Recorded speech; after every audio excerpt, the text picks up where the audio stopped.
Buenas tardes de nuevo a todas y a todos, bienvenidos y empezamos. Es muy burdo, pero voy con ello. Estas dos cortas frases recogen precisamente los dos temas que titulan este acto. Para hablar de ello nos acompañan Dina Busselham, politóloga y directora del periódico La Última Hora, y Julián Macías Tobar, activista contra la desinformación, analista de redes y fundador de Pandemia Digital, el Observatorio contra la Desinformación. Siempre se ha manipulado determinada información en función de intereses políticos y económicos y previos estudios de comportamientos de masas, algoritmos, tendencias.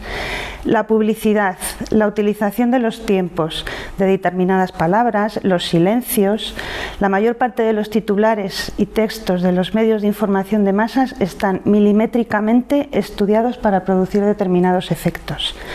Quizás se pueda pensar que hemos llegado a un momento en el que es más importante el efecto que pretende conseguirse con la propia información que se transmite y por tanto se han traspasado líneas rojas. Sobre todo cuando se quiere destruir al adversario político. La ultraderecha sabemos que es especialista en estos temas. Dina, ¿dónde crees tú que deberían estar los límites? ¿Se ha perdido la confianza en la veracidad de la información? Con las nuevas tecnologías se utiliza una forma distinta de acceder a la información. Se funciona más con titulares y pequeños textos. La mayoría de nosotros cada vez accede menos a artículos que tratan temas en profundidad. Es a lo que nos está llevando esta información rápida de titulares, redes, Facebook, Twitter. Pues nada, muy bien. Todo tuyo. Muchas gracias. Bueno, pues buenas tardes a todos y a todas y en primer lugar agradeceros la invitación. ¿Se me oye? Vale. En primer lugar agradeceros la invitación y sobre todo agradecer que podáis hacer charlas poniendo en el centro un elemento clave del debate actualmente, que es el poder de los medios, ¿no? Hasta hace muy poco dentro de la izquierda, ¿no? Dentro del ámbito de la izquierda éramos muy pocos quienes le dábamos relevancia a este actor ideológico que son los medios de comunicación y que influyen no solamente a la hora de dibujar una determinada realidad, que a veces, como bien ha dicho María Ángeles, es una realidad distorsionada, una falsa realidad manipulada por su discurso o por sus intereses, sino sobre todo por el papel que a diario juegan en la opinión pública, ¿no?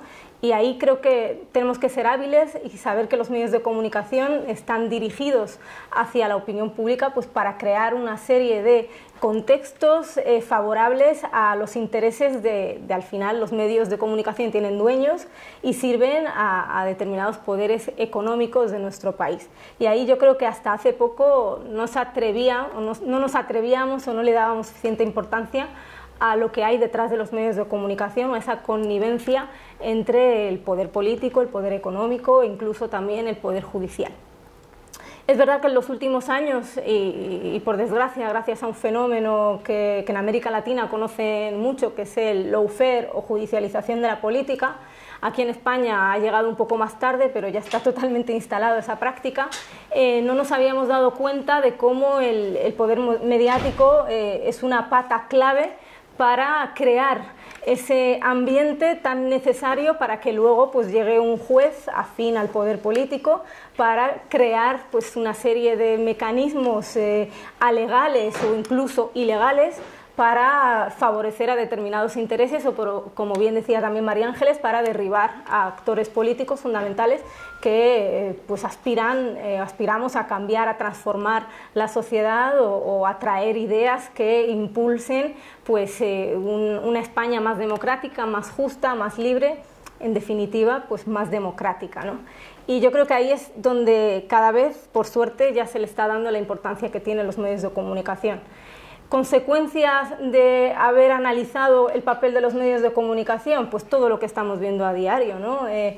Quienes trabajamos, y aquí está Julián también, señalando, desmontando ya no solamente los bulos, sino diciendo cuál es el papel que están teniendo los periodistas de determinados medios de comunicación, sus dueños, sus vínculos, cómo manipulan la realidad, y ahora os voy a traer también ejemplos claros y concretos de cómo lo hacen, pues nos vemos en la situación de ser señalados también, ¿no? No sé si os acordáis, alguno de vosotros aquí que sois mayores, cuando en tiempos del franquismo os decían no os metáis en política, ahora vienen a decirnos prácticamente lo mismo, ¿no? No os metáis en política, no habléis de los medios de comunicación, o vamos a ir a por vosotras y vosotros, vamos a ir a por vuestra familia, vamos a crear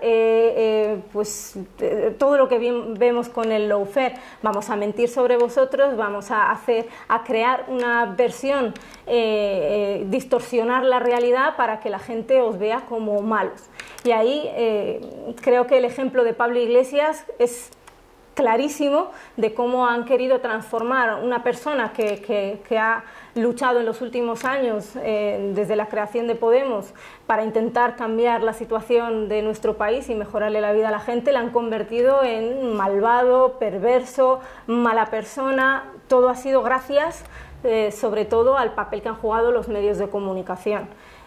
Manu Levín de la Base, compañero, lo explica muy bien con su teoría de adversión. Dice, si todos los días, cuando tú enciendes la tele, tanto la 1, la 2, Antena 3, Telecinco, te están diciendo que qué malo es, que los de Podemos os van a quitar la casa, os van a robar, expropiar, lo que sea, pues al final pues la persona que está viendo la tele en su casa va a decir, pues evidentemente me dicen la verdad, ¿no? Ana Rosa me está diciendo que van a venir a quitarme la casa si salgo de mi casa al supermercado a comprar, igual me la ocupan porque hay un problema de ocupación, cuando en realidad el problema es que hay millones de casas vacías y hay un problema gravísimo que tiene que ver con la falta de voluntad política de querer legislar para que los alquileres no estén carísimos y para defender un derecho fundamental como es el derecho a la vivienda digna. Y estas cosas no te las va a contar ni Ana Rosa Quintana en su programa, ni en Espejo Público, porque además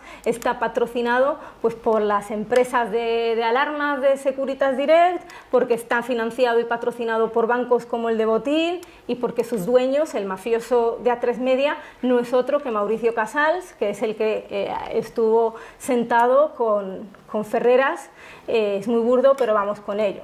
Así que, como os imaginaréis, pues todos esos intereses políticos, económicos, mediáticos y también el papel del Poder Judicial hace que proyectos como LU, como Pandemia Digital y ahora con Canal Red son necesarios para crear, construir, contribuir hacia o caminar hacia una alternativa mediática capaz de transformar pues, esa correlación de fuerzas y ese ecosistema mediático que nos ha tenido, que ha trabajado con total impunidad durante 40 años y que nos ha mantenido en la situación en la que estamos. Y mira que, pese a todo eso, ahora mismo pues, tenemos un gobierno progresista con todas las contradicciones, con todas las dificultades que puede tener pues, un gobierno con el Partido Socialista, pero tenemos un gobierno que está transformando o intenta transformar la vida de la gente, y eso ha sido a pesar de los medios de comunicación.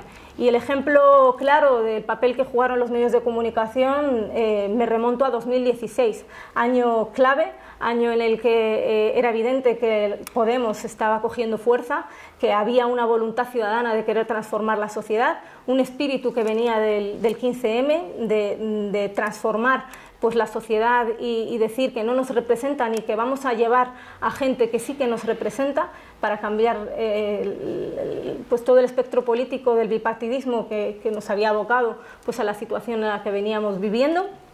Y ahí el poder mediático fue clave porque ahí es donde empieza el lawfare con Podemos. Los catalanes ya lo habían vivido en sus propias pieles, el independentismo, pero ahí yo creo que marca el inicio de una campaña burda que a día de hoy se debería de analizar en las universidades, pero por desgracia no va a pasar porque todavía seguimos viviendo ese lawfare.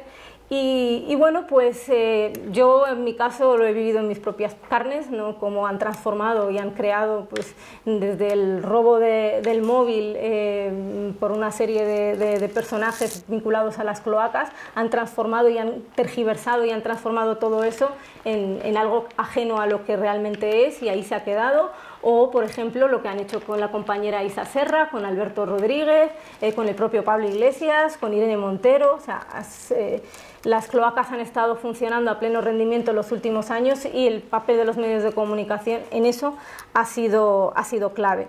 Yo creo que para entender todo esto tenemos que ir a casos concretos.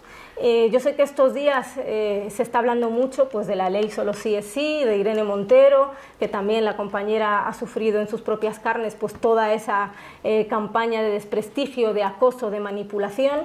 Y bueno, yo he traído aquí algunos casos de cómo solamente en 2022 los medios de comunicación han creado bulos, falsas informaciones para atacar y para no hablar de lo que realmente se estaba llevando a cabo dentro del Ministerio de Igualdad y dentro de pues, el trabajo que ha realizado la compañera Irene Montero.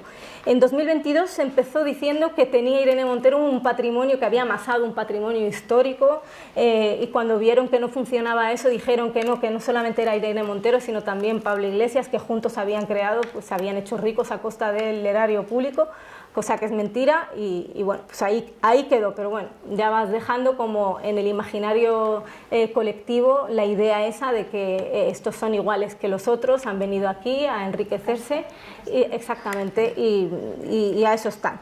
En febrero se dedicaron a difundir un bulo de que el Ministerio de Igualdad estaba dando 20.000 millones de euros, no se sabe a quién, y salió el Partido Popular y Ciudadanos diciendo que esos 20.000 millones de euros tienen que ir a las familias. No se sabe bien de dónde sale eso, pero ahí quedó también. Luego en marzo, Antena 3, del grupo A3 Media de Mauricio Casal, es burdo, pero vamos con ello, salió diciendo, bueno, salió manipulando con un vídeo en Antena 3 sobre las declaraciones de Irene Montero a raíz de la masacre en las vallas de Melilla. Ahí el hilo, no sé si te acuerdas, Julián, que salió Pandemia Digital diciendo que era un recorte burdo y descontextualizado de las declaraciones de Irene Montero. En verano llegamos a julio, baja la actividad política, pero sube la actividad periodística de desinformar. Hubo un viaje que realizó Irene Montero y dijeron que era un viaje sin agenda política, que no era oficial y que básicamente era un grupo de amigas que estaban ahí de viaje a Nueva York con el dinero de todos y todas, ¿no? Llegó septiembre y ahí sí que metieron el plato fuerte, unas declaraciones de Irene descontextualizadas en la Comisión de Educación acusándola de fomentar la pederastia. Esta historia llegó hasta el Parlamento Europeo, que ahí sí que dijeron es burdo, no vamos con ello porque es vergonzoso, y al final pues no llegó a ningún lado porque era falso, y Irene precisamente lo que está haciendo es trabajar en contra de todo eso. Y ya por último, la ley Solo sí es sí. Aquí se ve claramente y es un ejemplo evidente de cómo existe detrás una ofensiva política, una ofensiva mediática y judicial para evitar que las mujeres conquistemos derechos.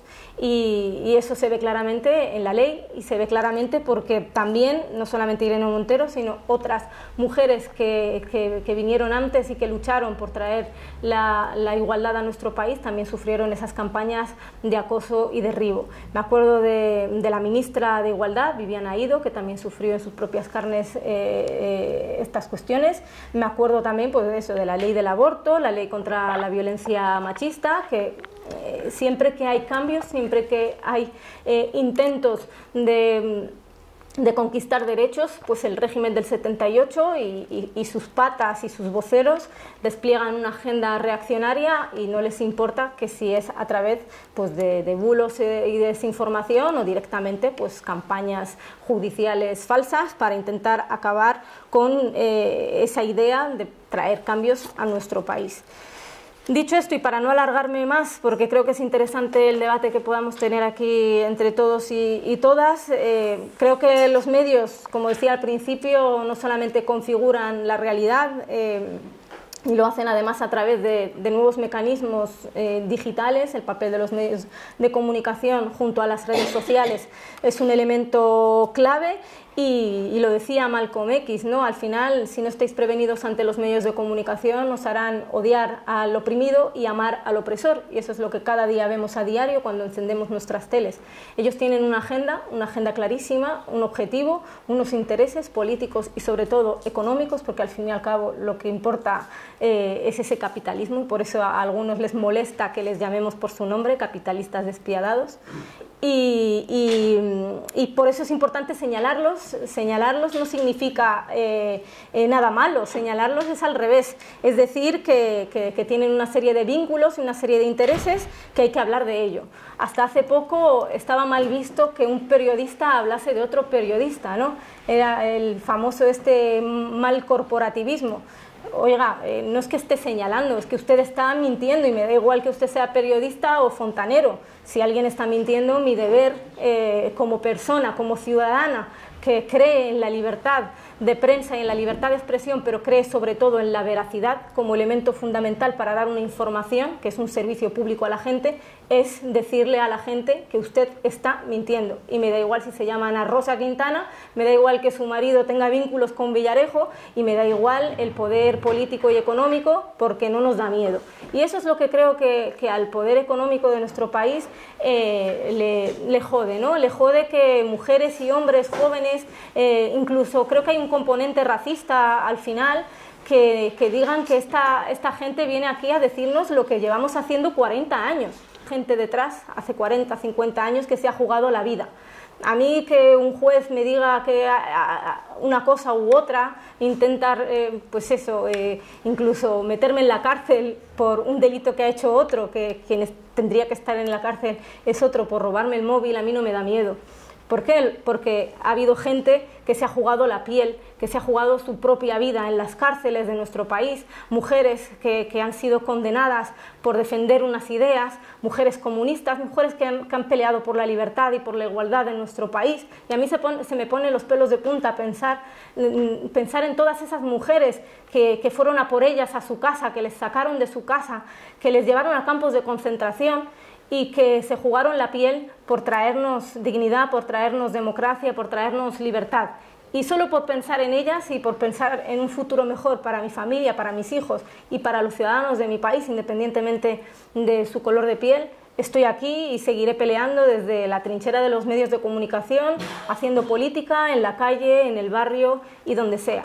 Así que creo que es momento de seguir hablando de los medios de comunicación porque es un actor ideológico clave y ahí vamos a seguir dando la batalla, próximamente desde Canal Red y espero que nos sigamos viendo.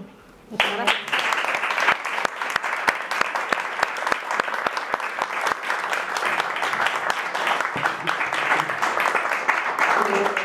Bueno, antes de continuar con Julián, luego pasaremos al turno de preguntas. Si queréis, Ana tiene unas tarjetitas donde podéis apuntar vuestro nombre y vuestra pregunta. Vuestro nombre, sobre todo, no es para otra cosa que para aclarar, ¿vale? Empezamos ya con Julián. Qué fácil es difundir información manipulada o directamente mentir hoy en día, ¿no? Con todos los canales que hay y todos supuestos periodistas, porque claro, ahora ya parece que, directamente las difunden, crean cuentas expresamente creadas para difundir bulos. Todo hay un entramado técnico, entiendo, ¿no? Y algorítmico para este tipo de difusión. Y a ti te cuesta mucho trabajo, ¿no?, descubrirlo, entiendo, ¿no?, que para desentrañar todas esas redes tú eres especialista en esto y pues aquí estás un poco, si quieres, para contarnos. Por otro lado también, a nuestros niveles de Telegram y demás, nos damos cuenta de que es muy fácil que se utilice la información, aunque no sea falsa, para tapar otra información. O sea, con esta facilidad, lo que comentaba al principio, de textos cortos, rápidos, todo, difundir cosas muy rápidamente, se van tapando y eso también tiene una finalidad. Pues cuando quieras, nos hablas de todo esto. Bueno, sí, podríamos estar ahora hablando del asunto, pero bueno, lo primero, agradeceros la invitación y también hacer este tipo de encuentros que yo creo que son necesarios y por lo menos dar la reflexión y voy a hacer una recomendación porque todo lo que voy a hablar va a ser como un poco deprimente, pero precisamente hay un vídeo de Álvaro García Linera que recientemente hizo una entrevista en Argentina y creo que el vídeo se llama El algoritmo de la transformación. Entonces siempre habla que esa lucha del David contra Goliat siempre existió, pero siempre hubo esa fisura en la cual intentar meterse y cambiar las cosas. Bueno, voy a hablar de esa fisura que creo que ocurrió en la plena democracia española y por qué Podemos vio esa fisura y lo que estamos viendo ahora no es nada más que el intentar cerrar esa fisura. Estamos hablando precisamente, y yo digamos que me has dicho que soy experto en desinformación y tal, es verdad, y hay una cuestión que es curiosa, que por ejemplo en televisiones españolas no me han invitado nunca para hablar de este tema, pero en televisiones de América Latina he estado en más de 100 programas de televisión y hay como cierto reconocimiento como experto en desinformación principalmente digital. ¿Y por qué soy un gran experto de desinformación digital? Pues porque durante 6 años fui el responsable de redes de Podemos. Entonces creo que no hay un sitio en el mundo donde, claro, estar 10-12 horas diarias viendo todo el ecosistema digital de cómo se intenta cerrar la grieta que abrió Podemos, pues digamos por puro training, digo cosas que no se aprenden en los libros, pues digamos uno se hace experto y sobre todo uno se hace experto, es decir, cómo, digamos que ya hace 2 años que dejé de trabajar en Podemos y me volqué 100% en luchar contra la desinformación y el punto de inflexión fue el golpe de Estado de Bolivia, donde descubrí que se crearon más de 100.000 cuentas falsas en una semana y se ejercía como un patrón a la hora de crear y difundir bulos y en las narrativas o guiones que se escribían. Es más, a cada país que iba analizando me iba dando cuenta que se repetía siempre la misma historia, ¿no?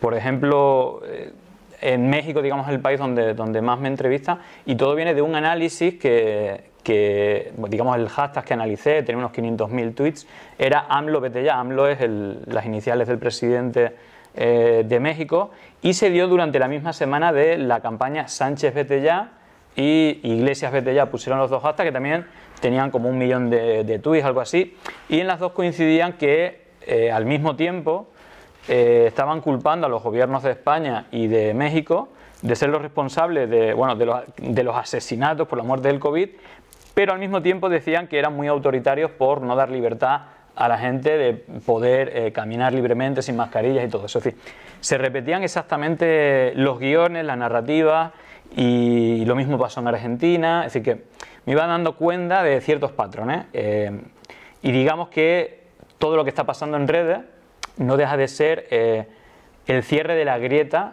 que no solamente Podemos, sino el propio 15M o las primaveras árabes o el Occupy Wall Street. Hay un montón de movimientos de autoorganización de gente que estaba como fuera de los canales de comunicación y de información. Y aquí me remonto al periodo pre-redes sociales, ¿vale? Yo siempre digo que yo al principio empecé a hacer análisis digital, pero poco a poco me fui dando cuenta que simultáneamente las campañas que salían en redes sociales iban acompañadas de campañas mediáticas, es decir, como un acompañamiento de la narrativa y con un componente en la vida real que bien podría ser a través de políticos, a través de think tanks o influencers o a través de acciones, movilizaciones en la calle o acciones de lawfare, ¿no? Así que tiene como esos 3 componentes y creo que es interesante analizar que los medios de comunicación tradicionales antes de que existiera Internet o las redes sociales, pues entendiendo medios tradicionales como televisión, radio o prensa en papel, necesita un gran capital detrás para ponerlos en marcha. Y eso ya condiciona el sesgo de los propietarios, porque normalmente los grandes capitales, por línea general, apoyan a los grandes capitales. Y entonces ahí ya estamos con un Goliat que siempre actuó y que no tenía como un contrapoder comunicativo. Es decir, esto en la actualidad sigue pasando, es decir, hay una concentración, un monopolio mediático, que en el caso de España, si nos vamos a las televisiones, que es donde digamos es más fácil ver esa desinformación, ese duopolio es decir, no respeta las normas del libre mercado, ¿no? que algunos defienden. Primero, porque no hay una competencia, es decir, se han dado unas licencias y a pesar de las burradas que vemos, se siguen viendo que son totalmente impunes. Y bueno, podemos hablar de un montón de hechos. He hecho una pequeña lista DINA de 7-8 ítems, pero esos 7-8 ítems son diarios. Es decir, son representativos, pero cada día, no hay día que no pase que usen ese método. Y aparte tú estabas diciendo algunas de las cosas, lo de la mentira con 10 segundos la lanzas, para desmontarla necesita horas de investigación. Yo creo que una de las características de las campañas de desinformación y cómo la aplican mediáticamente, digitalmente y digamos políticamente, es que usan los principios de Goebbels. Yo recomiendo la lectura porque es que son tal cual, ¿no? Es decir, no los vamos a enumerar, pero es la repetición. Sí, es la repetición. Uno de ellos es la simpleza en el lenguaje. Entonces, es decir, cualquiera lo aplican, digamos, a la perfección. Y creo que, digamos, ante ese, incluso teníamos el marco mediático, que ahora, como os decía, en ese duopolio incluso es engañoso, porque vemos que personas como María Jamardo, Carlos Cuesta, Antonio Naranjo, Eduardo Inda, son los mismos trabajadores de las dos empresas que compiten. Es decir, eso no pasa en ningún otro ámbito. Es decir, ¿por qué Eduardo Inda está en Ana Rosa y está en La Sexta? ¿Y por qué? Es decir, son los mismos yendo a todas las teles. Entonces se da una circunstancia que precisamente personajes como María Jamardo, ¿no? Que bueno, ha pasado por todos los medios de desinformación de este país, está en todas las teles y ha dicho burradas como eso de ni eran tan malos los que bombardearon Guernica, ni eran tan buenos los que fueron bombardeados. Y sigue ahí, y es más, trabaja para varios medios y está todos los días en la tele. Bueno, ese es ahora mismo el tipo de periodista más codiciado, periodista entre comillas, evidentemente, son profesionales de la mentira. Y creo que ese control mediático que existía antes, que sigue existiendo por lo menos en los grandes medios, pero es verdad que hay una alternativa de contrapoder que es más económica, que son las redes sociales y los medios digitales, ¿no?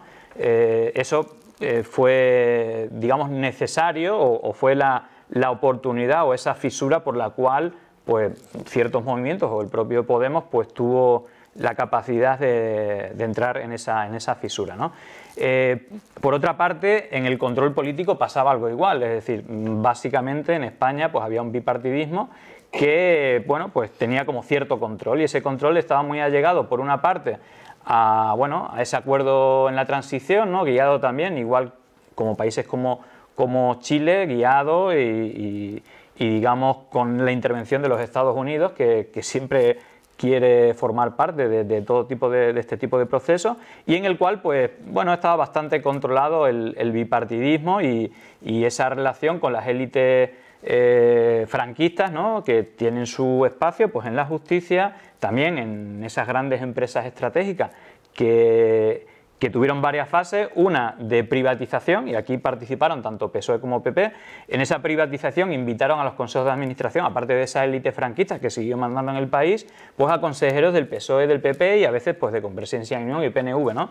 Y luego incluso trajeron a los fondos de inversión para llenarse más los bolsillos. Entonces, bueno, tenemos la circunstancia como que empresas públicas energéticas son propiedad de empresas extranjeras, ¿no? Por ejemplo, ahora, si no me equivoco, es Endesa, que el mayor accionista es la empresa pública italiana, así hasta estos disparates.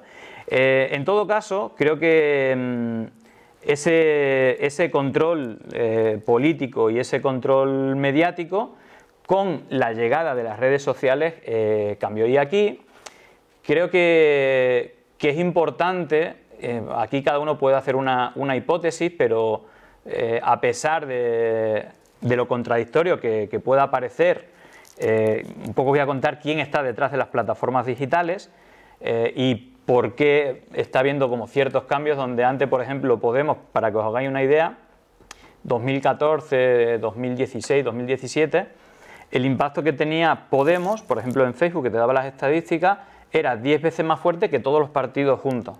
El impacto que tenían todos los partidos políticos menos Podemos era 10 veces inferior a la potencia que tenía Podemos. Bueno, Ese era el contrapoder que tenía Podemos, que llegó a ser primera fuerza política. A nivel nacional, antes de entrar en quién está detrás de estas plataformas y los cambios que ha habido también en los algoritmos, es clave, y por ahí hay un vídeo de Ernesto El Kaiser, ¿no?, que en Telemadrid, que la quería cortar la presentadora, que explicaba precisamente lo que supuso Okidiario, ¿no? Okidiario es el primer punto de inflexión en la política española, pero sobre todo en la digital.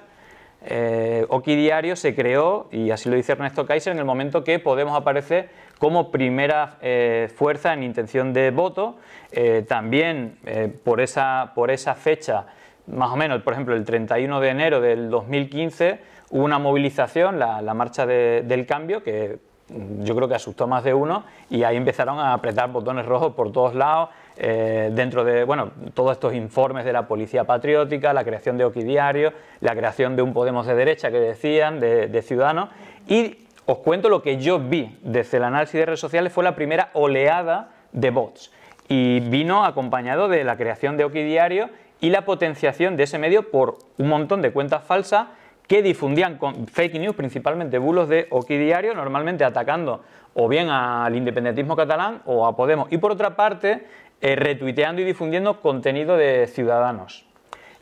Vox, de momento, creo que había conseguido 30.000 votos en las elecciones, no existía. Y precisamente es curioso cómo, por ejemplo, Vargas Llosa, que apoyó anteriormente a UPyD junto a Rosa Díez. Es interesante también ver la evolución de este tipo de personajes, y un poco mi libro, que yo hablo, que resume un poco quién está detrás de la financiación de la mentira, del odio, incluso de poner las diferentes piezas, las narrativas para poner a candidatos o atacar a rivales, que es Atlas Network, y precisamente Vargas Llosa es el presidente de una fundación de Atlas Network, la Fundación Internacional para la Libertad. La palabra libertad es la palabra comodín, es decir, Ayuso pues es un poco la musa de esta organización. El kilómetro cero de las políticas que defienden Atlas Network es, bueno, la dictadura de Pinochet, y yo siempre digo, como poner un referente de la palabra libertad, que durante la dictadura de Pinochet el 100% de las monedas acuñadas durante la dictadura solo tenían una palabra, que era la palabra libertad, y la muerte es decir, la fecha de la muerte de Allende, ¿no? Yo creo que ese representa bastante bien a qué se refieren con libertad, y precisamente es llamativo cómo quienes apoyan estas fundaciones, es decir, hay que ver cómo pasó primero de apoyar a UPyD, luego a Ciudadanos, y luego empezó a apoyar a Pablo Casado y luego a Ayuso, ¿no? Y ahí, si ves personajes como Toni Cantó, pues también vas viendo eso, UPyD, Ciudadanos, PP con Ayuso, y ahora 7NN, que es la cadena de Vox o de la Fundación Francisco Franco, que el propietario es un directivo de esta fundación.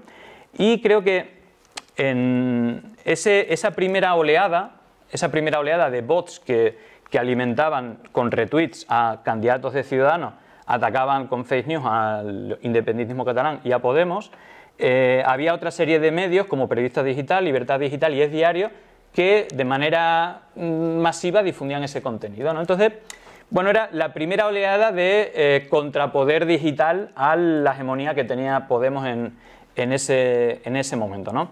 Es curioso cómo hay una segunda oleada, que es precisamente cuando Rafael Bardají, que es el responsable de Relaciones Internacionales de FAES con Aznar, entra en la directiva de Vox. Y a partir de ahí es el punto de inflexión, que pasa de ser un partido con un 0, poco por ciento, 40.000 votos, a tener pues una presencia en diferentes medios, un poderío digital que está alimentado por una segunda oleada de bots, que eran los mismos bots que apoyaban a Ciudadanos, ahora apoyaban a Ciudadanos y a Vox, y una segunda oleada también de medios digitales que empiezan a tener apoyo, aunque algunos existían antes, como Mediterráneo Digital, Caso Aislado, y es decir, el listado es infinito, ¿vale? Y con Rafael Bardají vino una cosa con Vox, que fue las relaciones con Steve Bannon, que era, bueno, pues el asesor, el director de campaña de Donald Trump, y también fue quien trajo el punto de inflexión a nivel internacional en la desinformación digital, o por lo menos que se tenga conciencia, que es Cambridge Analytica. Y es curioso, y aquí voy a empezar a decir nombres para dibujar un poco, bueno, como qué hay debajo, es decir, qué se está moviendo por debajo y quién está detrás. Y es que, por ejemplo, detrás de Cambridge Analytica, aparte de Steve Bannon, que es un poco el gurú, el ideólogo de esta, bueno, alt-right, que se está llamando a nivel internacional, a mí cada vez me gusta más llamarlo espacio antidemocrático, financiado por las élites globales, ¿no? Porque creo que es eso, creo que no es cuestión ideológica, sino que hay un contraataque a cierto predominio de espacios subversivos al poder habitual, o bueno, le podemos llamar como queráis, pero es cuestión siempre ver quiénes son los socios capitalistas. En este caso, él era el tecnólogo, él había trabajado en publicidad anteriormente, en el mundo de los videojuegos.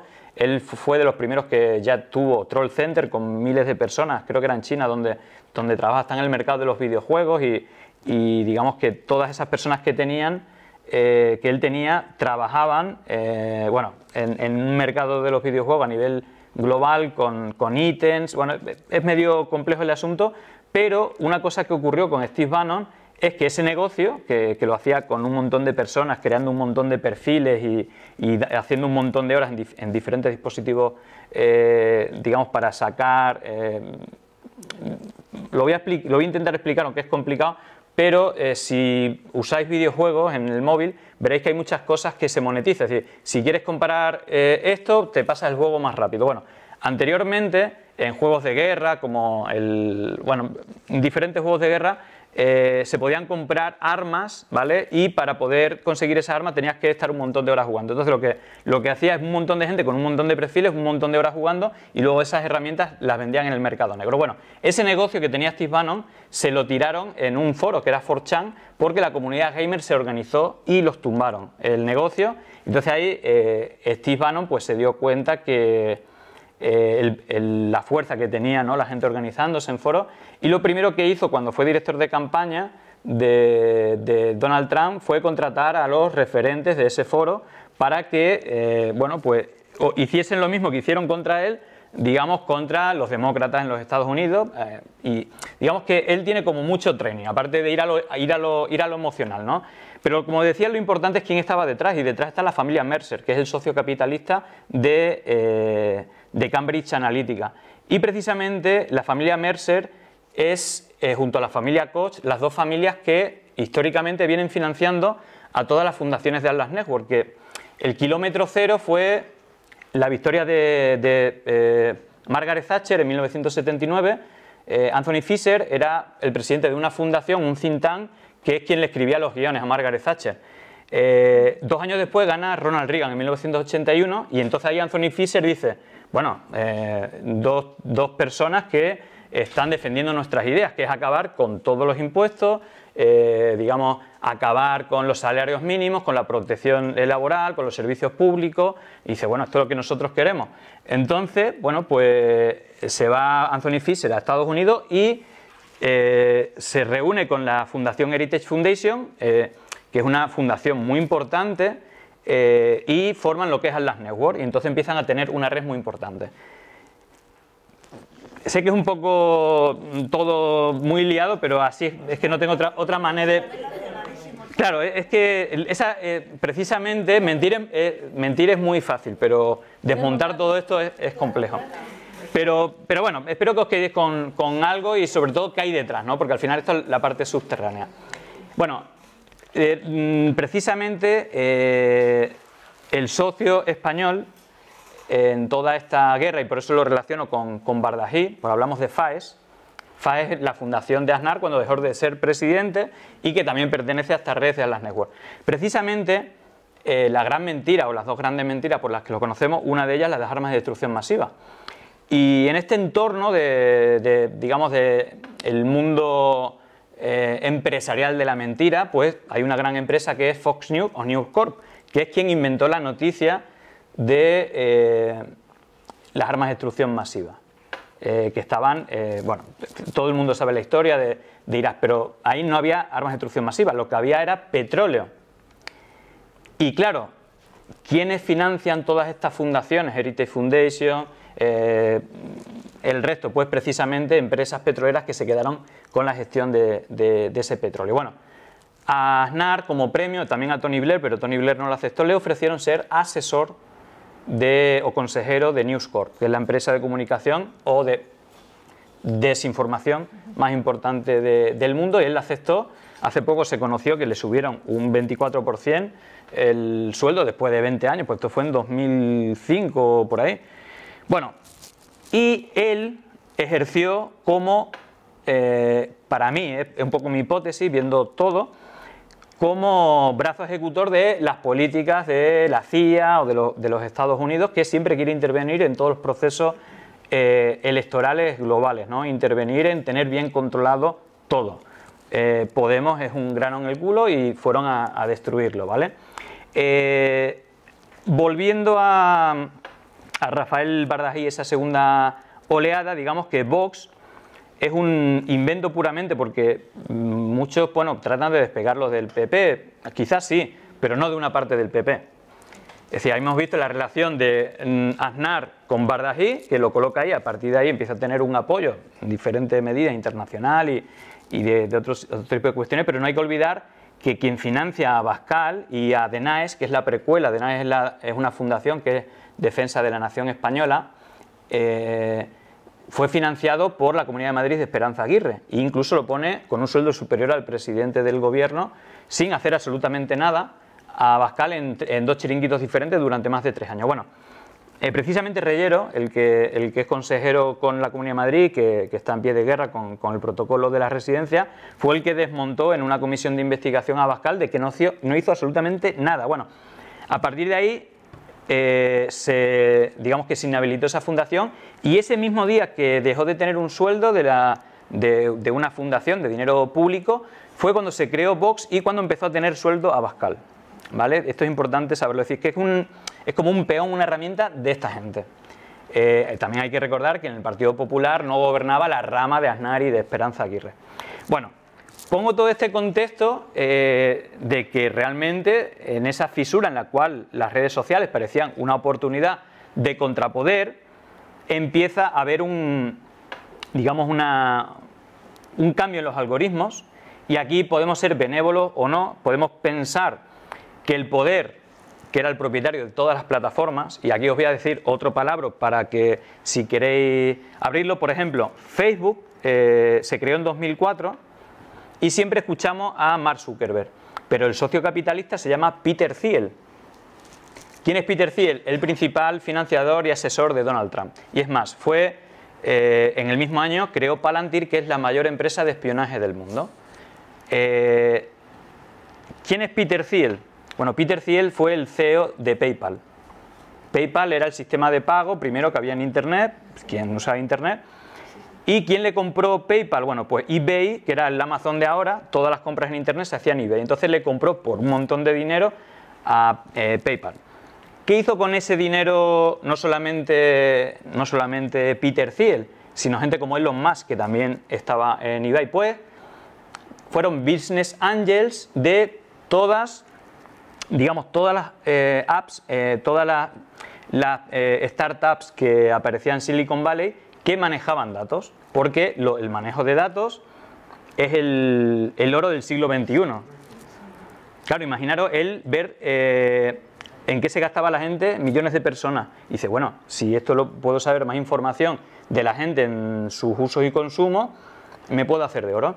Entonces empiezan a invertir en todas las plataformas digitales que existen. La única que no tenían control era Twitter. Es decir, Google, YouTube, LinkedIn, Airbnb, todas estas plataformas están financiadas y creadas por la PayPal Mafia. Y precisamente un trabajador de Palantir es el que crea la Quiz App para coger los datos de Cambridge Analytica. Cambridge Analytica empezó a usar la tecnología y la mentira, el odio y todo esto con mucha información, con la colaboración de Facebook, de YouTube y de Google. Esto hay un documental donde se ve todo esto, que es el gran hackeo.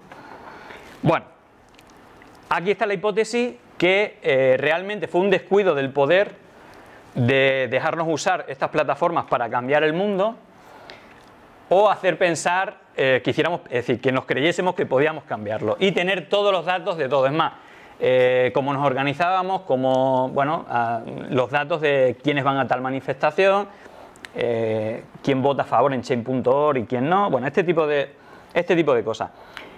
Ahora, recuerdo lo que decía del algoritmo de la transformación. Siempre, porque aquí está la dicotomía, yo creo que hay que ir a los medios de comunicación, por más que estén controlados, hay que ir a las redes sociales y paralelamente intentar crear espacios, también digitales, que sean una alternativa a este control del poder.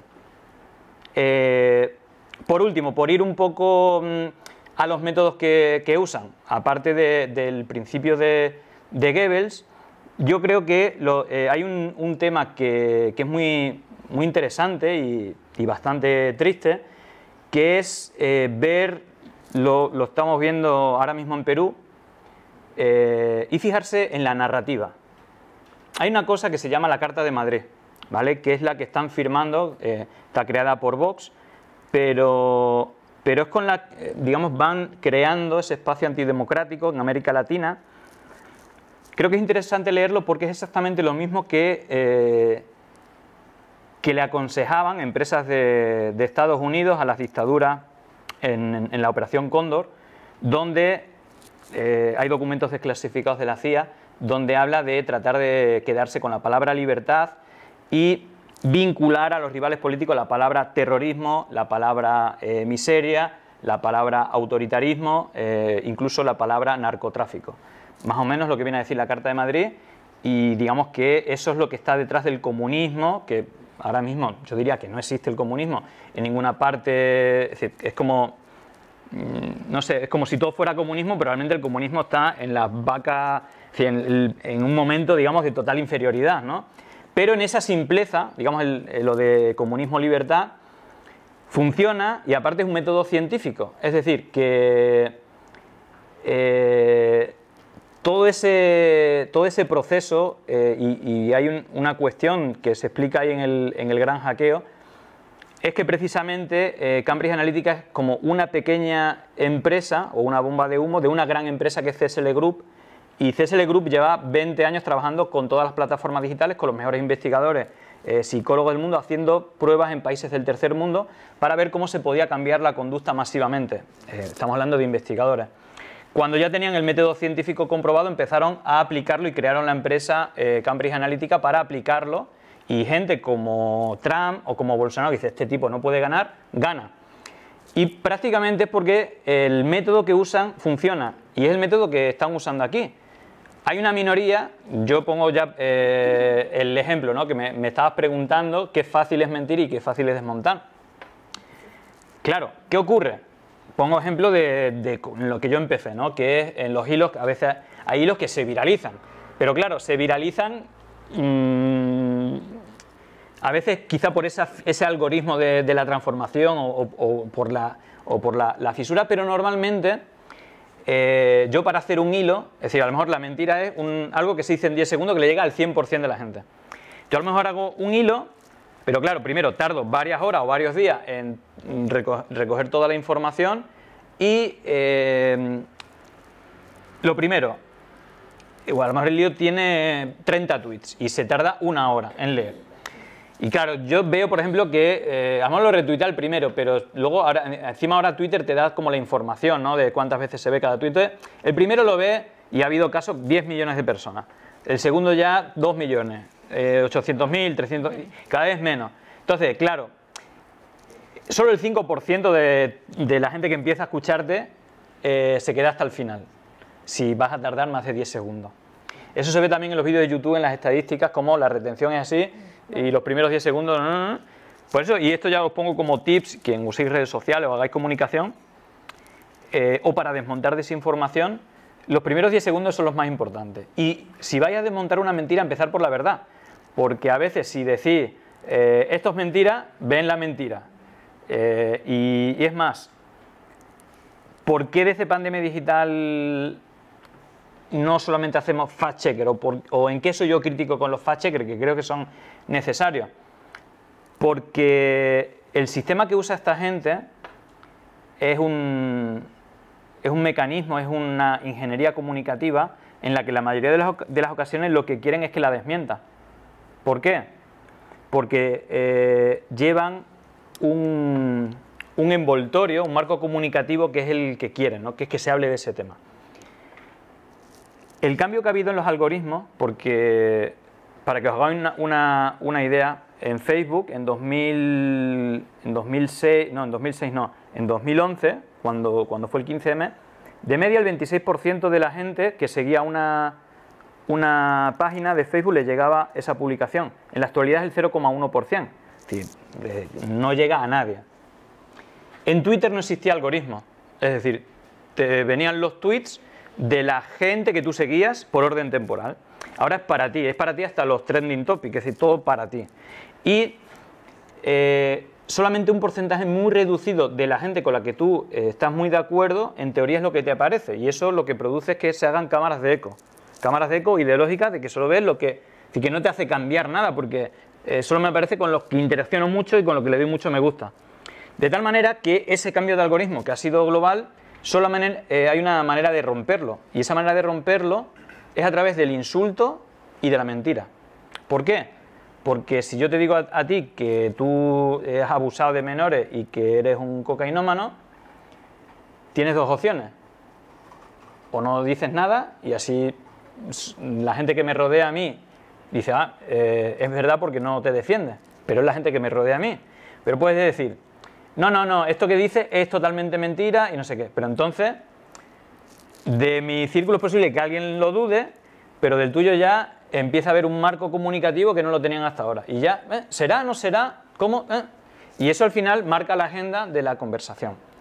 ¿Qué ventaja tiene el método que usan? Que son mensajes muy cortos, son mentiras burdas todos los días. Es decir, por ejemplo, yendo al personaje a Ferreras o la defensa de Ferreras de Inda, nosotros nunca mentimos o no lo hicimos sin saber. Eso pierde toda la credibilidad cuando Eduardo Inda, es decir, puede ser, creo que no, que los audios son claros, pero en ese caso, si fuera verdad, sabiendo que es mentira, porque lo lleva a la semana siguiente con otra mentira nueva, a las semanas, y así durante 8 años. Entonces, cuando tú ya te estás defendiendo de una, yo ya me estoy inventando otra. Y lo que yo tardo 10 segundos, tú estás una semana rompiéndote la cabeza, perdiendo energía. Y claro, al final, y os pongo un ejemplo, por qué los fact-checkers a veces, o incluso desmontar mentiras, a veces, o todo el rato estar desmontando mentiras en el plano político. Yo también tengo culpabilidad a veces, porque dice, al final estás dando bombo, pero mi objetivo es tratar de desmontarlo. Pero hay que tener en cuenta que muchas veces lo que pretenden es que solo se hable de eso. Os pongo un caso que a mí, es decir, digo, hostia, este es el ejemplo claro. Hace unos días, o hace unos meses, fue la votación por el sí o el no de la Constitución en Chile, que salió perdiendo con una campaña de fake news brutal. Y aquí desmontaban Maldito Bulo y Neutral, una mentira que decía, es falso, estas iglesias quemadas y estas vírgenes rotas no son de Nicaragua, son de Chile. Esto el día antes de la votación en Chile. Es como, pero sí, eso pasó en Chile, es decir, pasó una vez en Chile y nos lo vienen a recordar 4 años después gracias a una mentira que lanza lo mismo que quieres que la desmienta para que haga daño en el proceso de Chile. ¿Qué es lo que hacemos en Pandemia Digital? Bueno, pues tratamos no solamente de decir esto es mentira, sino no. Esto es mentira y el que miente es este y además mintió ayer, antes de ayer y es más, este que dice la mentira pertenece a la misma organización que tal y es más, quien financia la organización en la cual están los dos es tal y tiene conexión con esto. Porque si no, al final le estamos haciendo el juego. Entonces, yo creo que es importante que la impunidad, que es lo que ampara el método Bannon, que yo llamo que es mentira, odio y bots, está amparada también en un cuarto elemento que es la impunidad. Y la impunidad se va a acabar en el momento que haya una masa crítica, social, lo suficientemente grande para que, independientemente de la ideología que tenga uno, seamos capaces de decir lo primero está la democracia o lo primero está la verdad. Incluso, también sale el debate y en círculos o conversaciones, en círculos de Podemos también, es imposible ganarle. Si vamos, es decir, ellos mienten, ellos hacen mensajes para odiar, ellos usan bots. Creo, y con esto termino, que el único camino posible, y es posible que a corto plazo no sea muy eficaz, pero sinceramente creo que el único camino a medio o largo plazo es que a la mentira, es decir, para combatir la mentira, usemos siempre la verdad, para combatir el odio siempre usemos la fraternidad, y para combatir los bots o, digamos, la alteración artificial de la realidad digital, usemos la militancia, porque creo que es el único camino y, sobre todo, uno no milita o uno no dedica su tiempo libre para intentar imitar a lo que combate.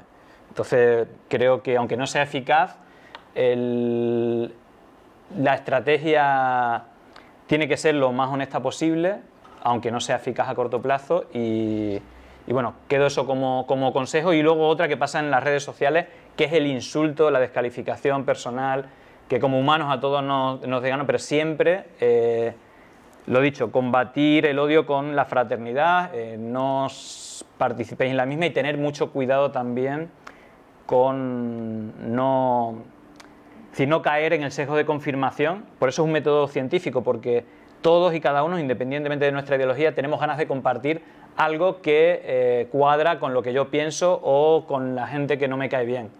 Entonces, no seamos como ellos, hagamos bien las cosas y nada, luchemos contra la desinformación con la verdad, porque yo creo que al final lo emocional va primero, la primera reacción, la parte reptiliana del cerebro no racional sale primero, pero creo que luego la parte racional, la corteza cerebral, con el tiempo debería de ser el espacio donde la raza humana se mueva.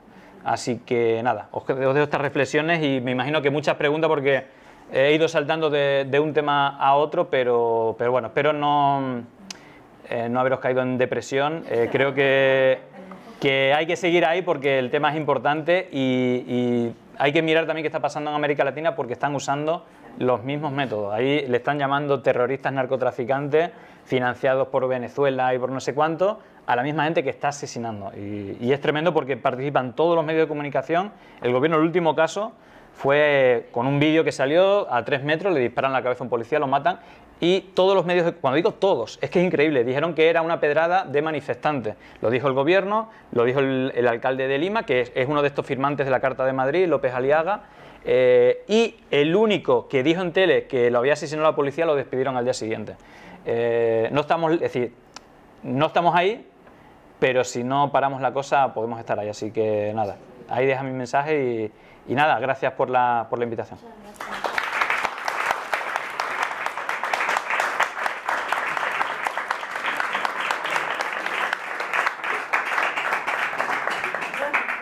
Después de estas dos exposiciones, bueno, abrimos el turno de preguntas, si queréis, o bien decirlas.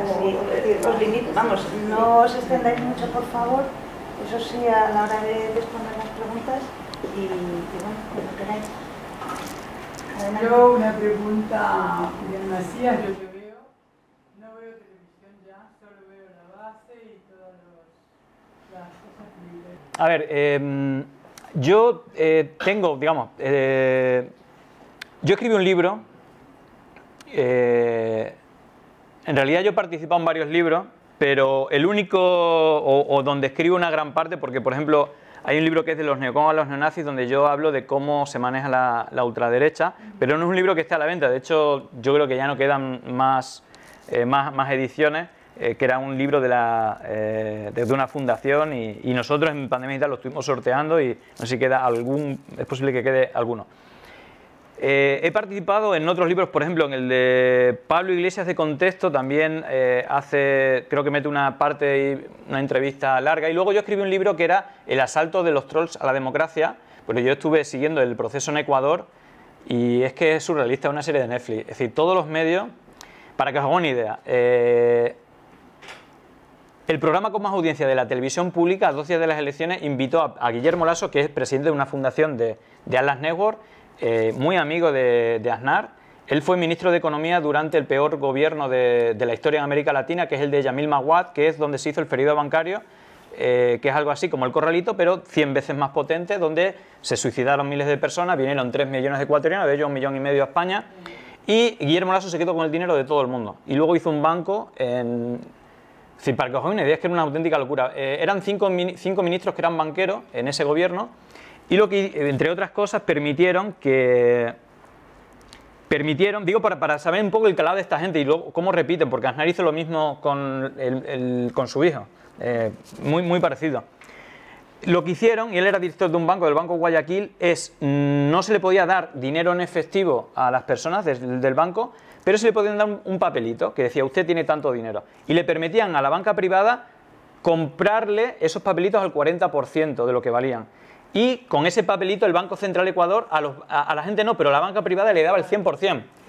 Es una auténtica locura, pero como ellos hacían las leyes, todo ese dinero se lo llevó a Panamá y creó un banco, Panasi, que está, de hecho, fue a inaugurarlo Aznar. Sí, es de locos. También vino aquí a presentar su libro con Aznar y Antena 3, Planeta, se llama Carta dirigida a mis hijos, como pidiendo disculpas o que él ha cambiado de lo que hizo. Bueno, en redes sociales crearon miles y miles de cuentas falsas y bueno, fue un ataque. Ese libro lo escribimos, de hecho quien me invitó fue un profesor español que está en la Universidad Técnica de Manabí y me dijo, mira lo que está pasando aquí, sobre todo cómo cambiaron, sobre todo en la parte burocrática del país, echaron a todo el correísmo, todo esto fue con Lenín Moreno, que, oh casualidad, el cambio fue una visita de Vargas Llosa. Ahora mismo, si fijáis en Lenín Moreno, él va solamente a actos de Atlas Network. Bueno, digamos que a partir de ahí él cambió a todo el correísmo, de hecho las acciones de Laufer son tremendas y tenía tanto Lenín Moreno como Correa un montón de voz. Digamos que ese libro es el que tiene más texto. Es verdad que tengo pendiente de escribir un libro, bueno, pero es que no tengo tiempo, es que ya voy... No, el que yo he escrito es que no, yo no he escrito ningún libro más que este se llama El asalto de los trolls a la democracia. Y es increíble porque usan imágenes, por ejemplo, de un tipo checo que trabaja en una organización internacional, le llaman Manuel Pérez, por ejemplo. Luego una influencer de Perú, luego un profesor brasileño. Usan imágenes de diferentes personas como si fueran pues gente muy cabreada con el correísmo y a favor de este tipo que se ha hecho multimillonario a base del suicidio de personas, de quitarle todo el dinero a la gente y encima se lo ha llevado fuera del país. Fijaros cómo tiene que ser de potente las campañas de desinformación y el control mediático para que un tipo así, que debe ser tipo Aznar, el tipo que más daño ha hecho a su país de la historia y que se ha enriquecido con ellos, sea presidente. Es decir, que realmente es un método que funciona, si no, no podría movilizar a la gente para votar a un tipo indeseable que actualmente es el único presidente de derecha que queda en América Latina y bien de derecha que es. No sé, hay una cuestión que es impresionante, pero es que es tan largo, es decir, no quiero abrir ese melón. En ese libro está, pero es que todas las organizaciones, por ejemplo, los fact-checkers, todos los fact-checkers en América Latina, esto todavía no lo he dicho, están financiados por la NED. ¿Qué es la NED? La National Endowment Democracy. ¿Y qué es eso? Es la CIA, después de 1983, después del escándalo de Ronald Reagan, vendiéndole armas a Irán, mientras tenía detenido a diplomáticos de Estados Unidos, para asesinar a civiles con las contras, para financiar grupos paramilitares. Eso fue un escándalo no porque mataran a cientos de miles de civiles inocentes, sino porque le estaban vendiendo armas a Irán, que era un enemigo. Entonces, a partir de ahí, con Ronald Reagan crearon la NET. Lo de la NET es increíble porque financia un montón de organizaciones que son golpistas y pueden tener nombres como eso, democracia, libertad de expresión, derechos LGTBI, ecologistas, y todos los golpes, lo de Bolivia, una de las organizaciones más potentes es Ríos en Pie, de Denise Baca, que pertenece a una organización de estas financiada por la NET y era una organización ecologista que pedía primero que no se quemaran los bosques del Amazonas y terminaron haciendo memes con Evo Morales y el bigote de Hitler y saliendo a la calle en contra. Es decir, no tenía nada que ver, eran movimientos organizados para captar gente y, bueno, golpear a los gobiernos. Bueno, yo tenía una pregunta para Dina. Los que peinamos canas, que hemos pasado de medios de comunicación en papel, El País, no sé qué, gracias, a todo esto, ¿no? A los medios digitales, hay muchísimos medios y luego están las redes, el mensaje corto, eso es.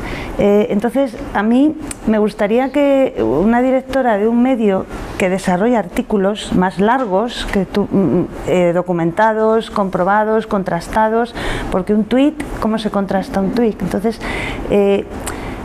cuando sale eso que nos has comentado, por ejemplo, el Ministerio de Igualdad destina 20.000 millones a campañas que es una mentira.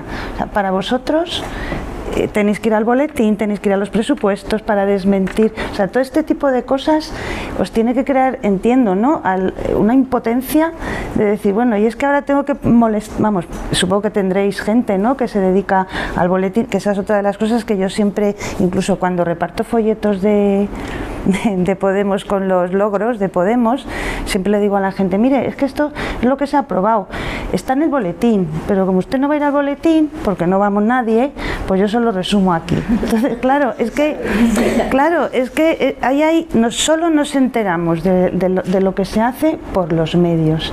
Si los medios nos mienten tan descaradamente, para un periodista o para un periódico tiene que ser tremendo tener que luchar contra eso, ¿no? O sea, periódicos que mienten y periódicos que dicen la verdad. ¿Qué esquizofrenia, ¿no?, en el periodismo, de alguna forma?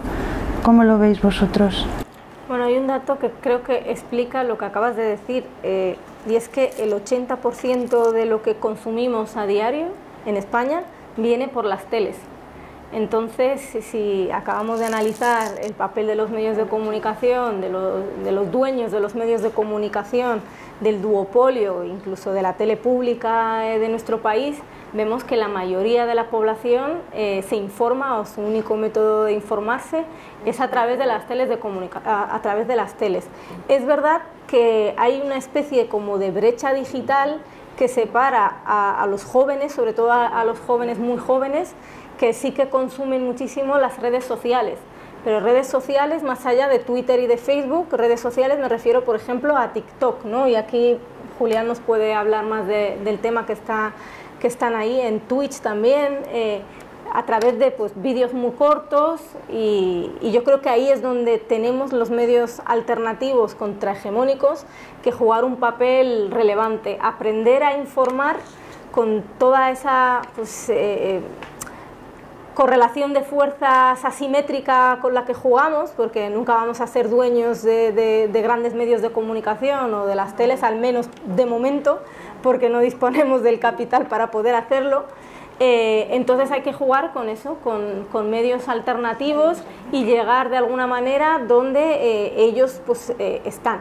Yo creo que es difícil y hay temas en los que es difícil llegar, los videojuegos, el deporte, el ocio, donde están los jóvenes hablando y es política también, ¿no?, al final. Y un ejemplo claro es Ibai Llanos, no sé si os suena, un comunicador que a mí siempre me gusta ponerle como referencia porque ha conseguido llegar a tanta población y tan transversal que juega con un poder de comunicación que creo que no han sido capaces ni siquiera en los medios tradicionales, con el capital que tienen detrás, de construir algo tan potente como lo que ha conseguido Ibai en tan poco tiempo. O sea, imaginaros un Ibai hablando de cómo pelear por el derecho a la vivienda digna o contando los logros del Ministerio de Igualdad o del gobierno de coalición. O sea, sería una bomba. No sé si nos dejarían llegar hasta ese punto, ¿no? Ayer estuvo Ada Colau en el programa de Ibai. Sí.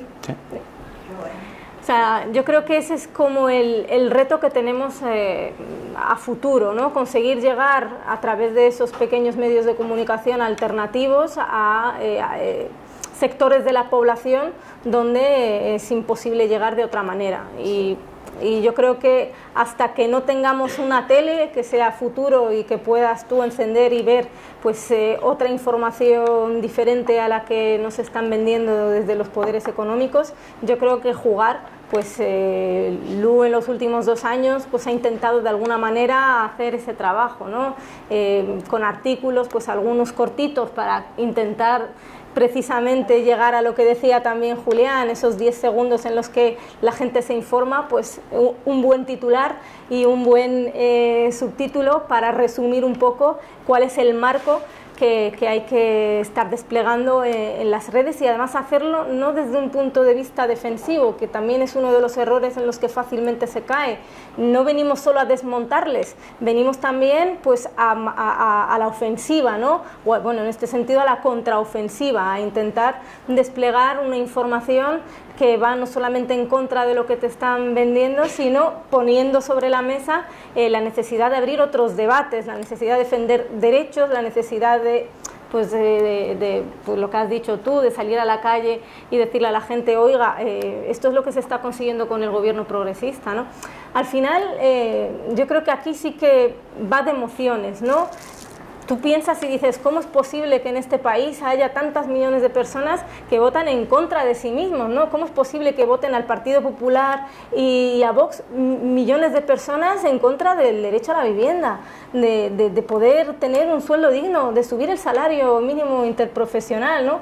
Y yo creo que eso tiene que ver con esa estrategia, con ese método que comentaba también Julián, con llegar a través de la mentira o a través del miedo, que son los dos instrumentos que han utilizado desde tiempos remotos, esto no estamos inventando aquí la pólvora, pues intentar conectar emocionalmente con la población. Y si a ti te digo que mañana vienen a quitarte la casa, pues tú evidentemente te vas a aferrar a la idea de que vienen estos a quitarme la casa, que me ha costado sangre, sudor y lágrimas, y que quiero dejarle a mi hija porque no es capaz de poder llegar a fin de mes y de tener una vivienda digna porque los alquileres están por las nubes.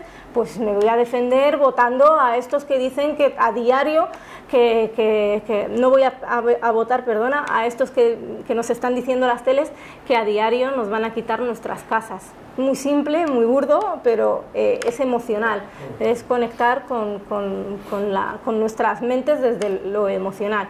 Y yo creo que esa comunicación es la que tenemos que poner en marcha para intentar desconectar emocionalmente también, y conectar con la gente para que entienda que todo esto pues va en contra de sus propios intereses. Repito, o sea, los medios de comunicación lo que intentan es que al final ames al opresor, odies al opresor y ames pues eso. En fin, mucho trabajo por delante, y yo creo que al final esta correlación de fuerzas asimétricas solamente se puede cambiar si conseguimos convencer a mucha gente para que consuma otro tipo de información alternativa, que lleguemos a más gente, que mucha gente entienda qué es lo que está pasando, cuáles son esos vínculos del poder económico, del poder judicial, y poco a poco, pues como se ha hecho a lo largo de la historia se ha cambiado porque la gente, que ha sido el motor de cambio histórico, se ha juntado, ha tenido conciencia y en un momento pues ha llevado a cabo pues todos estos cambios, todas estas conquistas que no han venido solas. A veces ha habido retrocesos, involuciones, pues como la vida misma, ¿no? Cuando aprendes a caminar te caes, te levantas y luego sigues. Y en esas estamos, pues tocará perder elecciones para luego seguir ganando derechos, y como la vida misma. Bueno, una pregunta que nos hace Luis: ¿qué sucede con el control de la televisión española pública por parte de la derecha? ¿Qué está pasando ahí? A ver, Roberto Laquidain estuvo en Pandemia Digital y nos lo contó. Digo que Roberto Laquidain es consejero de Radio Televisión Española y nos explicó algo que no se estaba, no sé si rumoreando, pero él lo dijo siendo consejero. Y básicamente parece que lo que hubo es un acuerdo entre el Partido Popular y el Partido Socialista, en el cual el Partido Socialista le deja controlar los matinales, los programas de tertulia, no los telediarios, pero sí el Hablando, es que no sé cómo se llama, porque tampoco los veo, Hablando Claro, no sé qué, bueno, todos los programas matinales de la mañana, a cambio de un acuerdo en el Consejo General del Poder Judicial. ¿Qué pasa? Que Feijóo, cuando entró, dijo que eso lo había hablado Pablo Casado, y es decir, que el PSOE hizo su parte y metió a los que fueron directores de comunicación de Ana Botella y de Ayuso, manejando toda Televisión Española. Entonces, por eso vemos cosas. Hubo una mañana en un programa que fue Pablo Iglesias, bueno, bastante increíble verlo todo, pero había una pregunta, dice: hemos recibido miles de preguntas, pero vamos a hacerte esto. Y le dicen, ¿por qué usted o le están criticando porque usted tiene una paga vitalicia por haber sido vicepresidente, no sé qué, y le dije, esto es un bulo. Es decir, que de todas estas preguntas tengas que elegir un bulo, bueno, pues porque todo eso está como muy controlado, porque uno ve... De hecho, hay una cosa que en Padem Digital nos estamos dando cuenta, que hay un patrón en el programa de Ana Terradillos, que es también de las que aparecen en los audios con Villarejo, que siempre lleva a profesionales supuestamente apolíticos, pero que no dicen. El último fue un frutero que ¿usted qué piensa? Esto, del gobierno, esto es un auténtico desastre, no sé qué. Digo, pues, está cabreado con el gobierno. Claro, luego te das cuenta que hace un año fue diputado de Ciudadanos. Este es el único, todos los demás han sido de Vox. De Vox ha venido un padre de familia numerosa, una empresaria cabreada porque había que bajar un grado el aire acondicionado, con la ley animalista, también otro cargo de Vox, pero nunca dicen que son de partidos políticos. Y es que además le hacen ¿usted qué piensa de esto? Esto es una auténtica vergüenza, no sé qué. Y dices, güey, qué cabreo tiene con el gobierno. Claro, luego, y es un patrón que repiten, y luego te das cuenta que van saltando a los programas. Y por ejemplo, algo que no sabe mucha gente, que no tiene una, tiene dos productoras. Ana Rosa, están prácticamente todos los medios de comunicación. De hecho, el frutero está prácticamente todos los días en Telemadrid, y es que el programa al que va también es de la productora de Ana Rosa, pero tiene un montón de programas. Una se llama Cuarzo y otra Unicornio. Mirarlo en Wikipedia o en Google porque es alucinante. Toda la tele la controla esa señora, que también salió con Villarejo. Sí, si no me equivoco, hablando claro, lo produce, digo que no es casual, es que... ¿Los telediarios de la Riviera? No, los telediarios no. No, son programas. Pues el programa de Xavier Forte lo han pasado a las 4 de la mañana. Bueno, pues entonces no lo llevan a Rosa ese. Pero quiero hacer un único más o menos un poquito decente y no un poquito decente. Sí. ¿Pero cómo lo cortan eso?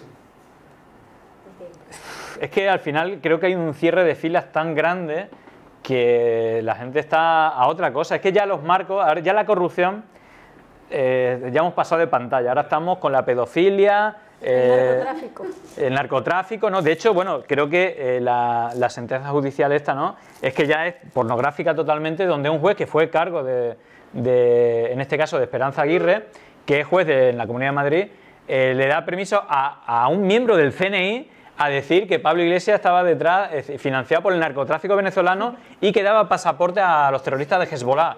Y dice, no, es que esto es dentro de la violencia que hay. Y incluso le dice a Pablo Iglesias en la sentencia, es decir, aplíqueselo usted y no se meta con la gente y no le pida algo así como no mire o no ves la viga en tu ojo y ves la mota de polvo, una cosa así. Y como, pero bueno, esta sentencia entonces como vía libre a que incluso a alguien del CNI, es que es como de loco. Bueno, Julián nos pide que podéis hablar de la masificación de la información como herramienta de desinformadora. Otro principio de Goebbels. Yo creo que ese es un problema primero. Son principios de Goebbels casi todos. Uno es no recuerdo exactamente, pero básicamente lo que quiere decir es la repetición de los altavoces. Medios nuevos, aparte de estado de alarma, que es un poco también el paradigma con esta nueva derecha y este tipo de estrategia todavía más acentuada. Fijaros que ha venido 7NN, ha venido The Objective, ha venido el Debate, que es propiedad de la Asociación Católica de Propagandistas, que está vinculada también a El Yunque. Es decir, que cada vez son más, y estos son los que van a la tele. Entonces, difunden un bulo y lo difunden un montón de medios. Entonces dice, es que son muchos medios, y luego estos son los que van a la tele. Entonces es increíble. Yo, como recomendación, y aparte luego meten como titulares, ¿no?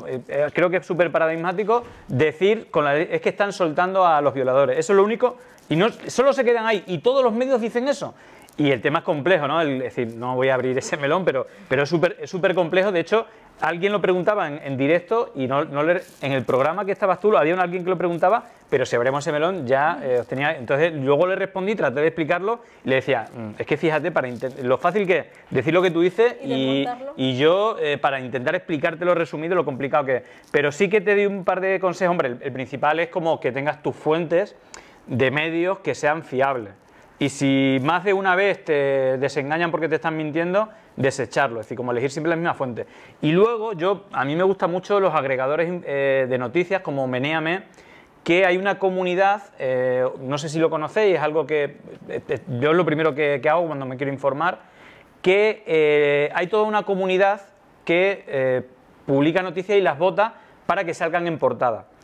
Y toda la comunidad pues puede decir es spam, es falso, es no sé qué, y solamente salen las que tienen ese filtro. Son cuando tienen más de 100 votos favorables y no tienen muchas negativas, entonces toda la comunidad hay comentarios que dice esta ya es repetida, esta es amarillista, esto es mentira, y entonces la tiran, la noticia. Y son como un resumen de las noticias más, pero yo creo que lo mejor es como informarte con gente que sea fiable, medios o personas. Es la única vía. Bueno, Luis nos hace otra pregunta que dice: ¿el futuro de los medios independientes es la aportación de los oyentes, como en el caso de la red? Luis, bien leída. Quiero decir, era lo que querías preguntar. Sí, al final tú estás apoyando un determinado medio alternativo porque sabes que te van a informar desde la veracidad, desde la independencia, etcétera, ¿no? Y por otra parte, pues tienes a quienes están financiados por grandes capitales con los que nunca vas a poder competir y lo sabes, y de ahí pues todo lo que venimos contando, ¿no? La correlación de fuerzas asimétrica hasta el momento en el que nosotras podamos decir, venga, vamos a poder desplegar un medio de comunicación a la misma altura que ellos, va a ser muy complicado, ¿no? Y aquí lo uno con lo que decía Julián, también entra en juego el sistema en el que estamos. Julián es un privilegiado porque puede gastar el 30% de su tiempo libre a intentar informarse. Yo creo que la mayoría de la población, por desgracia, y más en el contexto de crisis en el que estamos con Rusia, inflación, etcétera, o de crisis civilizatoria, ¿no? Por seguir con Álvaro García Linera, no puede porque no tiene la capacidad material de poder seguir a diario las noticias. Se queda al final pues con el título que le están dando, el titular, perdón, que le están dando pues cuando enciendes la tele y lo primero que ves. Y si encima si enciendes la tele te están repitiendo 10 veces la misma mentira, pues la misma mentira repetida 10 veces, pues ¿qué quieres que te diga? Va a ser verdad, ¿no? Porque no tengo tiempo para poder consultar otras fuentes o poder desmontar o entender por qué la ley solo sí es sí. Es una buena ley, es garantista, defiende el consentimiento, que es un derecho fundamental para el avance del movimiento feminista que llevamos reclamando muchos años, y por el contrario no está ni rebajando las penas como se está diciendo categóricamente, porque ni siquiera hay a día de hoy estadísticas oficiales que hayan estudiado caso por caso. Las estadísticas las tiene que dar el Poder Judicial, el máximo órgano del Poder Judicial.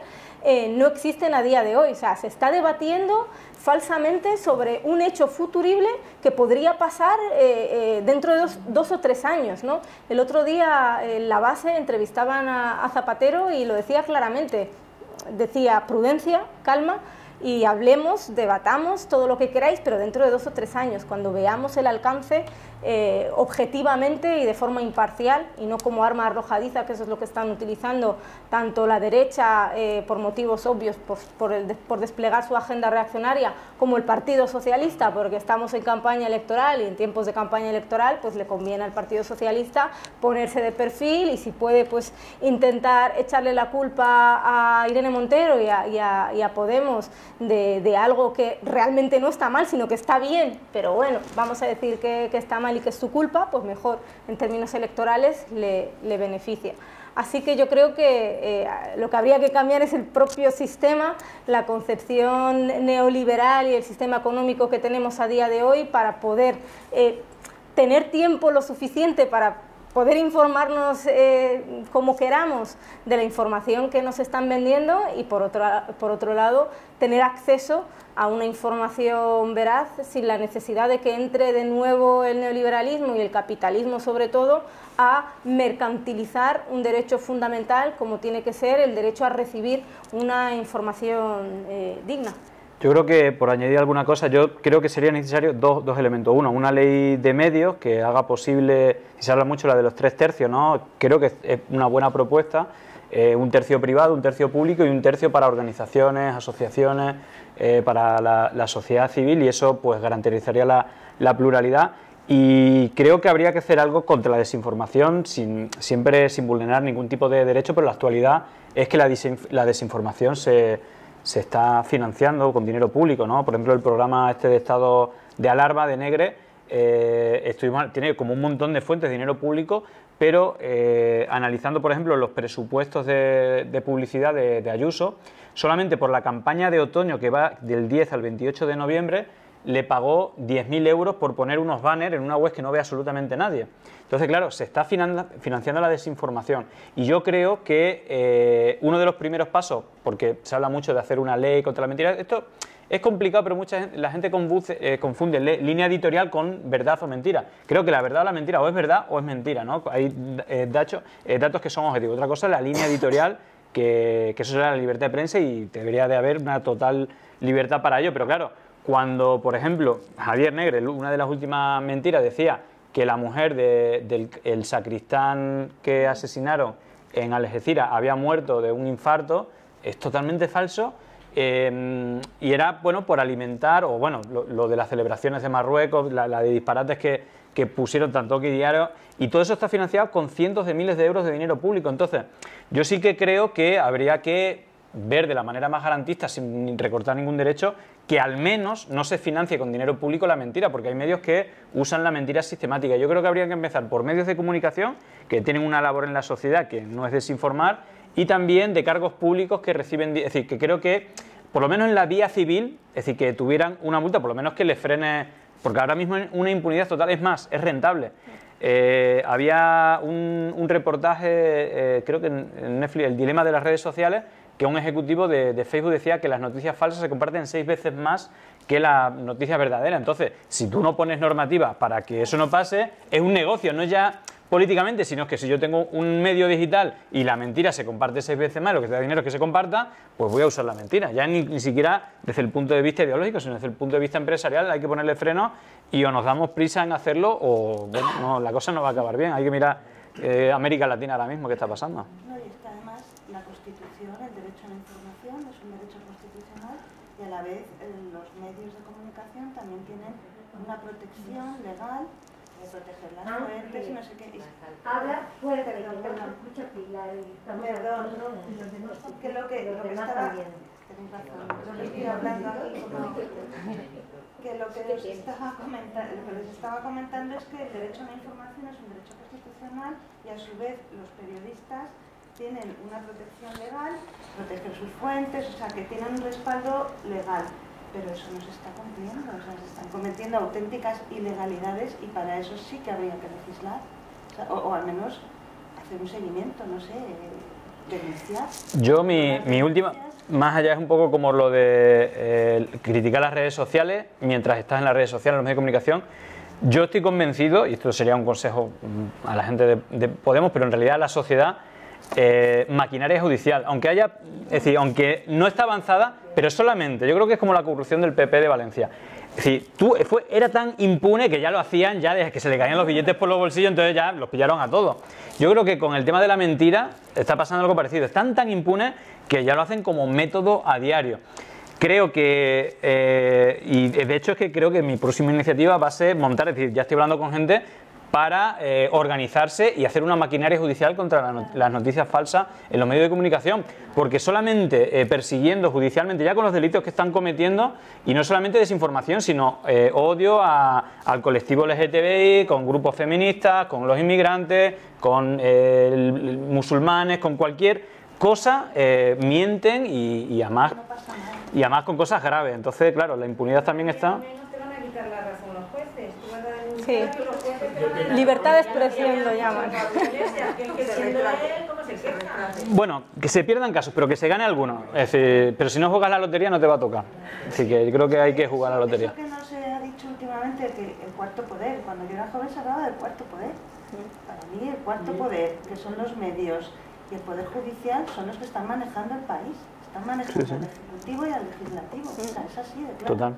Y estamos todos callados, tranquilos. Y bueno, todos no, pero pero que no trasciende. Que no, pero la mayoría, Lo que salimos a protestar. no salimos, eso no se hace. Bueno, ya si os parece cortamos ya con la última pregunta. ¿Y no se puede de alguna forma de los medios de las televisiones, porque hay un montón de televisiones, te pones por la noche a ver la televisión y hay 50.000 chamanes leyendo las cartas?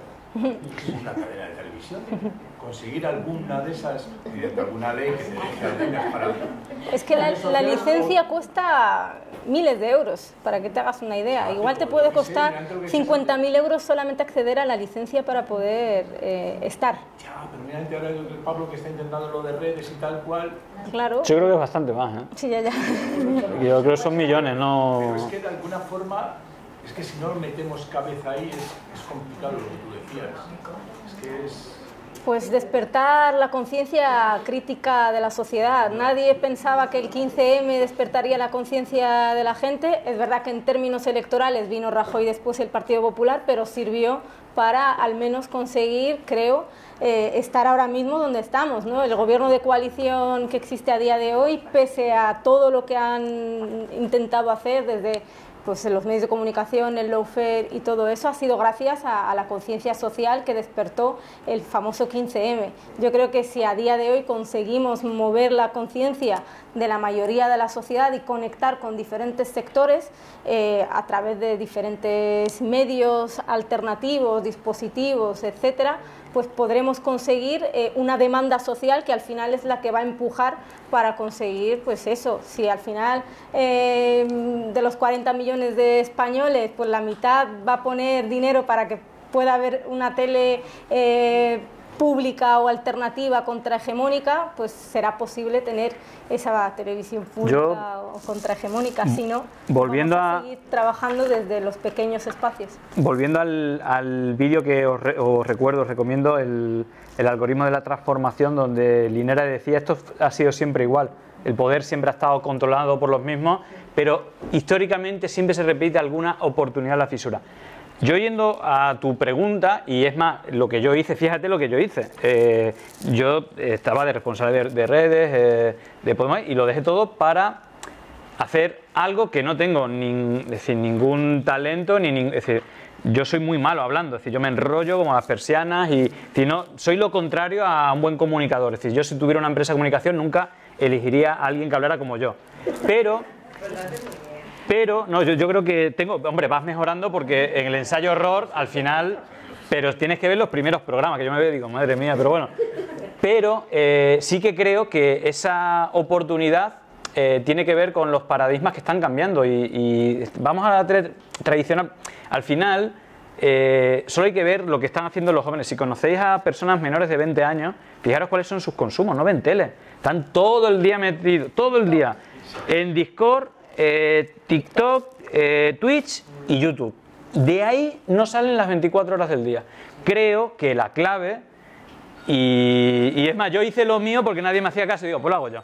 Es crear espacios de creación de contenido digitales. Muchos, infinitos. Esto ya lo sabían hace un año la ultraderecha. Es decir, todas estas fundaciones de Atlas Network, todas, en todos los países, tienen canales de YouTube y programas y medios de comunicación digitales que en el caso de YouTube, que también es propiedad de uno de la PayPal Mafia, esta que os decía antes, con cientos de miles o millones de visitas. Por ejemplo, Agustín Laje, que estuvo tanto en el Yunque como es presidente es un argentino que estuvo aquí trabajando en Hazte Oír, él es presidente de la Fundación Libre, sus vídeos tienen millones de visitas y básicamente lo que dicen es lo mismo que dicen todas las teles, esto de Irene pedofilia, Trump ganó y hay un fraude electoral, y todo. Ellos invirtieron ahí ya hace mucho, porque sabían cuál era el algoritmo ahora mismo de la narrativa de cómo llegar a la gente. Y sobre todo lo que está por venir. Lo que está por venir es un trasvase de la manera de consumir información que está todo en lo digital. Ahora, si no tenemos ni siquiera medios digitales, que son más económicos que los tradicionales, creo que claramente esa es la apuesta, un poco siguiendo la línea de Diana, es decir, apostar por diferentes formatos. Y otra cosa es no dar la turra. La política no le interesa absolutamente a nadie, bueno, a algunos, muy pocos.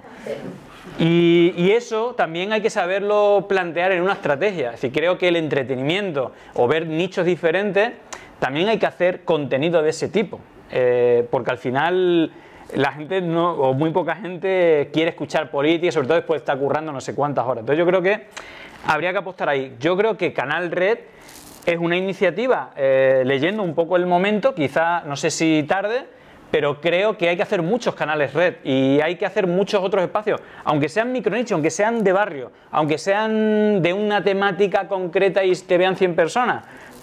Pero, y por ejemplo, Pandemia Digital, antes que estaba hablando, solamente se financia con la gente que aporta, y ya hemos contratado, por ejemplo, un editor de vídeo que nos da más tiempo para hacer investigación. Pero si hubiera muchas Pandemia Digital, ahora nos ven unas 500 personas en directo y a lo mejor los vídeos los ven 10.000, cada vídeo que hacemos 10.000 personas más o menos, pero si hubiera muchos, llegaríamos a mucha más gente y cada uno con su nicho. Mi nicho es la desinformación, pero a lo mejor otro nicho es la corrupción dentro del deporte. Entonces yo creo que esa es crear contenido, porque lo de Twitter y todo el mundo, que esto es lo que hacíamos en 2014, una lluvia con el mismo meme y la misma frase, somos trending topic, nos podemos creer que esto va a cambiar el mundo, pero no. Creación de contenido y sobre todo también que sea veraz, porque si tú al final usas la misma estrategia que ellos, y es fácil de ganarle, en el sentido que ellos lo usan mintiendo. Si somos capaces de competir con la verdad y con mensajes que hagan una sociedad mejor, creo que vamos a ganar, porque la alternativa es mentir para hacer una sociedad peor y más enfrentada. Entonces, ahora, eso vale dinero o por lo menos voluntad. El David siempre le ganó al Goliat con voluntad. Entonces yo creo que lo primero hay que hacer es concienciar para que esa voluntad crezca y se crean espacios que hagan, pues eso, que le tiren un dazo a Goliat y lo tiren, pero hay que jugar a la lotería, si no, no toca. Yo quería comentar una cosa solo de que quizás nos debemos de concienciar más de que la información cuesta. Y la información veraz cuesta dinero. Ya hemos dejado de comprar El País y esas cosas que nos costaban los 50 o 4. Pero si queremos mantener medios digitales veraces, tenemos que suscribirnos y pagar. Sí, la información cuesta. Y entonces ahí es donde tenemos que ir entrando. Evidentemente nuestra capacidad económica es limitada, incomparable con, pero tenemos un dato a favor, somos muchos más. Entonces, a lo mejor con un eurito, 2 euritos, hay un movimiento de cooperativistas que te pide 1 euro al mes, pero ya ha conseguido tener 1 millón de gente que le sigue. Sí, sí. 1 millón de euros al mes. No son tan caras las suscripciones a los digitales. Y te lo mandan cualquier cosa, ¿sabes? Puedes aportar, no pasa nada. Totalmente. Pues ya por el tiempo acabamos. ¿Y cuándo Hemos empieza comprado... Canal Red? Muy pronto. Marzo. Han dicho marzo. Muy pronto. Bueno, que hemos finalizado ya y tenemos un pisco labis, el que se quiera quedar, pues con bebidas del Sol de la Conce a 1 euro. Y eso invitamos nosotros a la comida, ¿vale? Muy bien. Muchas gracias.